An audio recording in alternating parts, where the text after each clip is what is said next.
Hi, my name is ID Izan bin Rusli. My message number is 2025119799. So, I will explain the type of merger and acquisition between Kuala Lumpur Kepong Berhad, also known as KLK, and IGM Plantation Berhad. So, this merger acquisition is classified as horizontal acquisition. A horizontal acquisition happens when one company acquires another company that operates in the same industry and at the same stage of production process.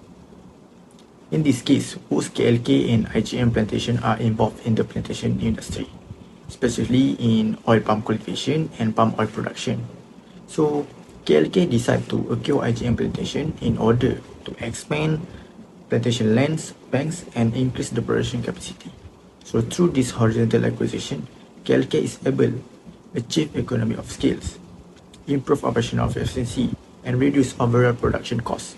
So this acquisition also helped KLK strengthen its competitive position in the palm oil industry and support its long-term growth strategy by consolidating similar plantation operation. Moving on the chronology of the merger and acquisition. The acquisition process began in June 2021 when KLK announced its proposal to acquire 56.2% of IGM Plantation Berhad from IGM Corporation Berhad for approximately in 1.53 billion. The proposal also included a mandatory general offer to acquire the remaining share held by minority shareholders. In September 2021, KLK successfully completed the purchase of the majority stake, which is resulting in IGM Plantation become a subsidiary of KLK.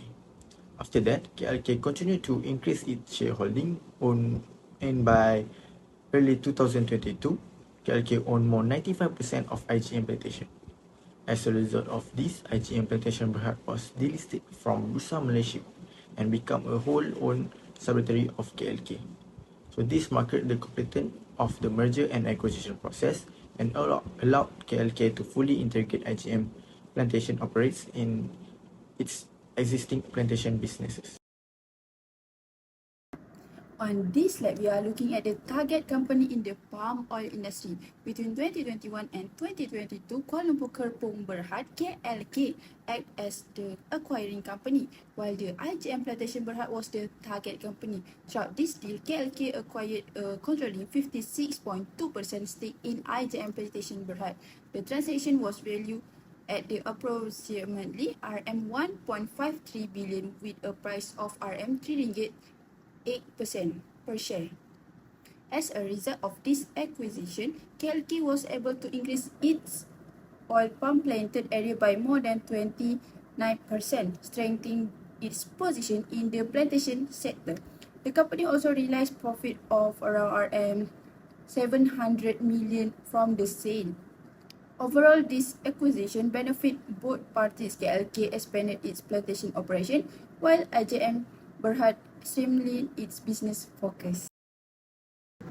This slide explains the synergy created from the acquisition between KLK and IGM Plantation Berhad.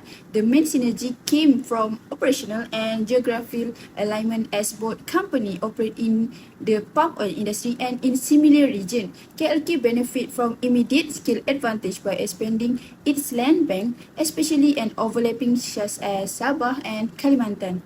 After the acquisition, KLK production of fresh fruit bunch increased by about 26%, which strengthens its bargaining power with suppliers and palm oil mills. There were also cost savings in logistics and management because IGM operations in Sandakan are located close to KLK site in Lahad Datu and Tawau. In addition, the deal strengthens KLK vertical integration from upstream plantation to downstream processing, including refines, kernel crushing plants, and oleochemical operation. Assalamualaikum and greeting to everyone. My name is Wan Arif Morasti and I'm here to present on the financial performance of KLK Berhad with a focus on its M&A integrations. Okay, now let me start with the period from 2021 to 2023, which is the time before the merger happened. Looking at the revenue growth, KLK grew by 18.7% during this period, while LJM declined by 18.7%. That's a 37-point difference, which clearly shows KLK was strong and IJM was weak. While for operating expense, KLK controlled their costs at only 2.5% growth despite expanding their businesses. And IJM also costs jumped by 23.5%, which shows poor cost management during this challenging market.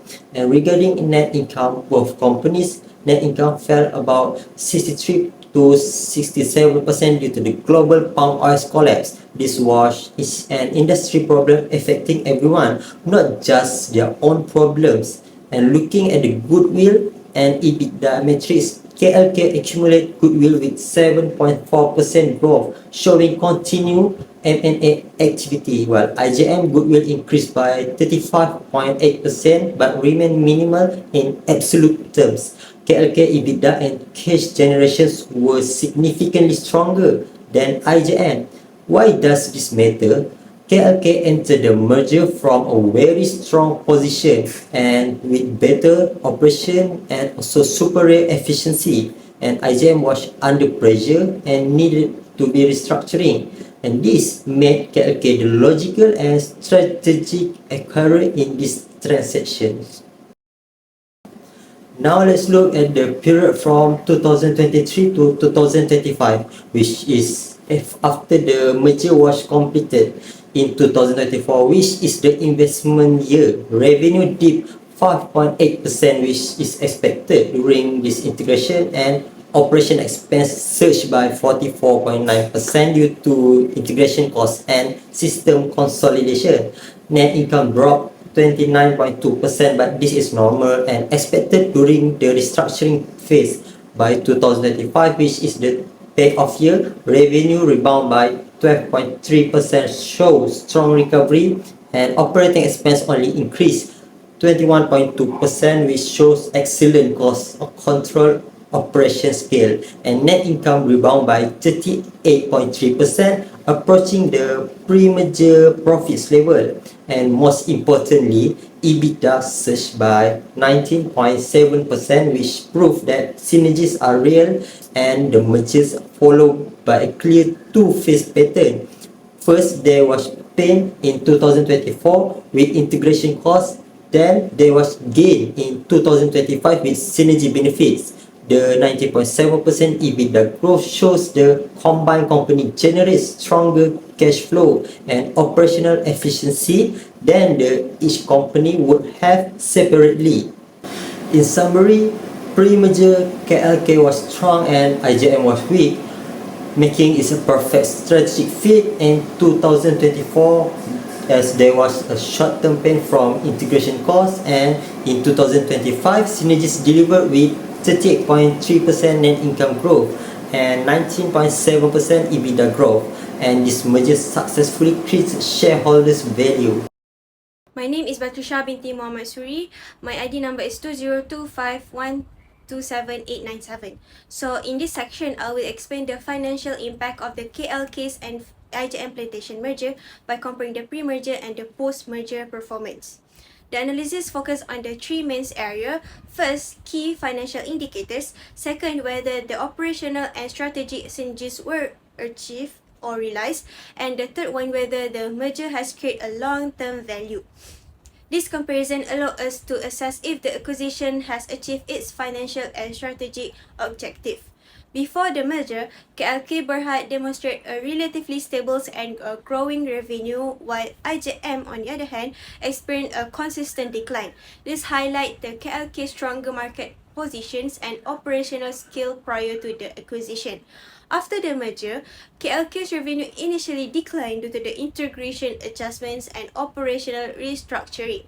However, this was temporary. As a plantation asset were consolidated and production capacity increased, revenue rebounded strongly. This improvement reflects a successful revenue synergies driven by an expanded land bank, higher fresh fruit bunch productions, and also improved market access. Overall, the post-merger revenue recovery indicates that the merger has strengthened the KLK's top-line performance. In the pre-merger period, KLK shows a strong cost discipline with an operating expenses growing at a much slower rate compared to the IJM, which faced a rising cost pressure. The post-merger's operating expense increased significantly due to the one-off integration costs, such as restructuring system, integrations, and also operational realignment.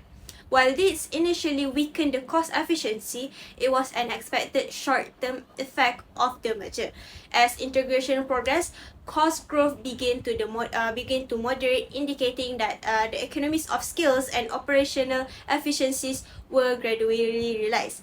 This suggests that the cost synergies were delayed, but ultimately achievable. Overall, the merger has successfully realized both operational and strategic synergies. Operational synergies were achieved through the economies of scales, improved plantation utilization, and also stronger operational cash flow. Strategic synergies were realized through the land bank expansion, increased production capacities, and also enhanced market competitiveness. Although the merger imposed a short-term financial pressure, the post-merger recovery in revenue, EBITDA, and net income indicates that the benefit outweighed the cost. Before the merger, both KLK and IJM experienced a declining net income due to commodity prices, volatility, and industry challenges. However, IJM decline was more severe, reflecting a weaker earning resilience. After the merger, KLK's net income has declined further in the short term, mainly due to the merger-related expenses. However, as integration costs reduced and operational efficiencies improved, profitability rebounded.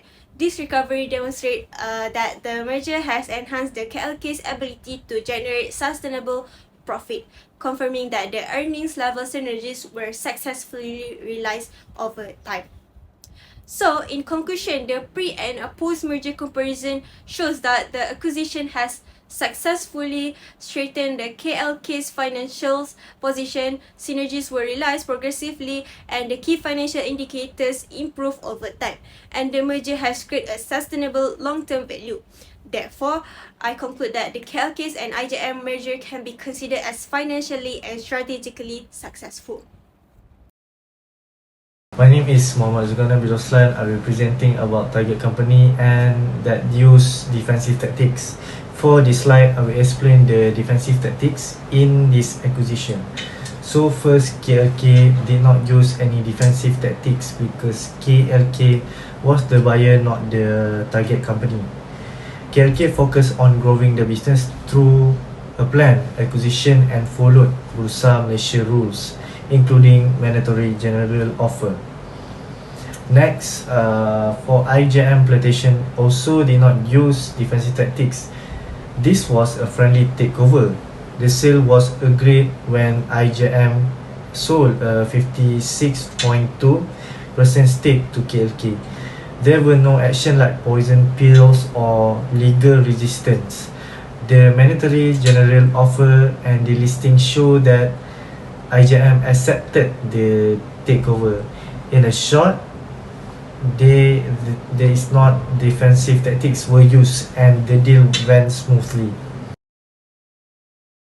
On this slide, I will explain the judgment and argument for Kuala Lumpur Kepong Berhad and IJM Plantation Berhad. So firstly, from KLK point of view, this acquisition is a good strategy decision. It helps KLK growth in the long term by increasing the plantation land, raising French fruit production, and improving economies of scale.